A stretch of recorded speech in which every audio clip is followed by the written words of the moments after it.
Yo, what is crack? Welcome back to the tip-off. We had two games yesterday. Lakers, Clippers, Bucks, Sixers. Two big rivalry games, possibly two of the, on paper, standout teams. But yeah, let's get into it. So we'll start the Lakers Clippers game. Great game that was. Very late for me. I'm in the UK, so like, do you know what I mean? I woke up, go to the gym, and it was still. I was like, oh fuck. So do you know what I mean? I watched it. So yeah, Lakers just don't have enough. Let's just get that out there. Lakers. To be honest, if I had to guess, like I've made videos on this, but like it keeps changing. My opinion keeps changing. The Lakers are definitely at least making like the play-in. They're at least making the play-in. They have to make the play-in. I think this team's definitely a bit better. I think AD is on a mission this year, but anyway, we'll get into that. But Lakers don't have enough. Like their three-point shooting took, what was it, 60? I think they took 60 more threes than the Clippers, and they made the same amount. So they need to switch up the game plan. Obviously, you know, AD and LeBron, good paint players, but obviously, you know, the Clippers do have some good paint defenders as well. One thing I have learned about it being an NBA fan is, you know, how much stuff gets taken out of context. Russell Westbrook had a very poor shooting night, 0 for 11. You know, that's tough to see, but his defense and, you know, his playmaking, he said he played solid. I agree, he did play solid. Also, you know, making shots isn't everything, but it's kind of the most important part. But he played great defense, especially on Kawhi. Westbrook's defense in his hustle is just crazy. People are obviously, you know, going to blame him that don't actually, you know, properly look in and just see the stat line, like, oh my god, 0 for 11, he's shit. Not the whole story. You know, people are going to put it out of context, but Westbrook played very good defense tonight, but, you know, it's got to be said, he's got to be traded. It's like, this is like the last time I'll say Westbrook needs to be traded until he gets traded. They need that Buddy Hield and Miles Turner package. It's more, every game is going to be more relevant. It's like, right, they have to do it. AD and Lonnie Walker were the, you know, the Lakers highlights. Both scored 25 and 26. Lonnie Walker, you know, most points out of the game. Very solid for me. He's a great pickup. I think he's like the standard players they need. He's a very good player. So athletic. This guy can jump out the roof. AD as well. AD's back. A lot of players are back. Like back. Like they're not just playing. They're playing like their old self. Great to see AD. This guy is in his prime. Needs to be the top scorer. Apart from like a situation like this, like I have AD, LeBron, and Westbrook. It has to be AD who scores the most points or plays the best. Playing good, you know. He's actually had that scary fall, which is fucked up. I couldn't believe it. Hopefully, like he, you know, obviously he played on. Hopefully, AD doesn't get injured. He's one of the best players in the NBA. Played solid, good defense, good lob threats. Man is a beast in the paint. It's very good to see AD back. You know, I think he will continue this, but his play needs to elevate, you know, the team. Obviously, LeBron's there for that, and Westbrook. But I think Westbrook should definitely be coming off the bench. But a good start from AD. For the Clippers side, Paul George had a rough shooting night as well. Obviously, you know, Paul George going to play good defense as well. But lucky they got away the win. You know, he can somewhat get away with a poor shooting night like this when they play a team like the Lakers, who, you know, bench isn't, you know, superior as the Clippers. The Clippers had John Wall and Kawhi returning.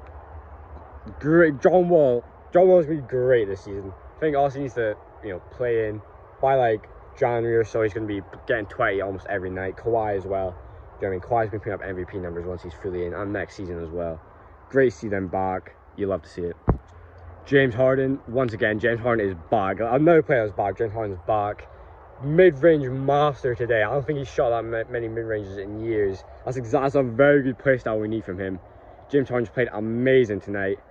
Obviously, you know, missed a shot at the end, but to be honest, it's kind of on Doc. The play that kind of got drawn up was just terrible. To be fair, a shooter was open in, you know, the center, could have passed to, but you know, I mean, James Harden's always going to be going for that shot. Terrible play by Dog.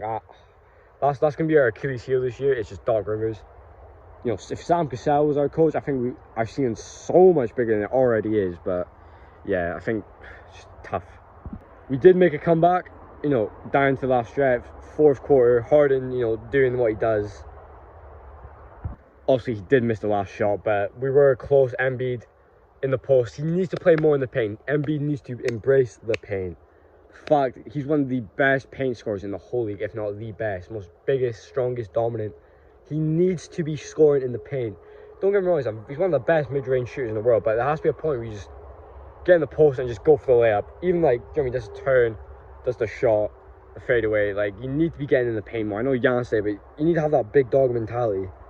But hopefully he can just learn from it. Hopefully just, like, he's been struggling a lot lately, but apparently he had this injury or there's some illness or some shit where he couldn't really do conditioning work. So he's working himself into, you know, game shape. what I mean? It won't matter, touch wood that, he's healthy for the playoffs, but you know what I mean? It won't matter for the playoffs anyway. Do you know what I mean? It won't matter anyway, but I think he had that late, I think I said, that late turnover trying to get to Maxi.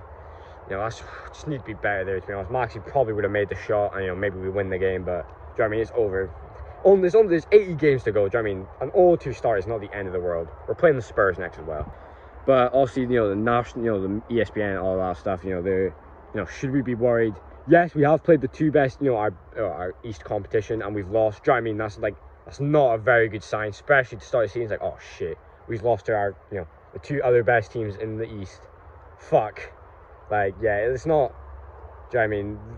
The Bucks as well. Obviously, Giannis had he didn't score many points, but these teams have bet us when we've been, two of our three players have been playing not the best, especially Embiid. Embiid did have a good first half this game. Next half wasn't playing the best, but I think there is positive to take. It's only 2 games.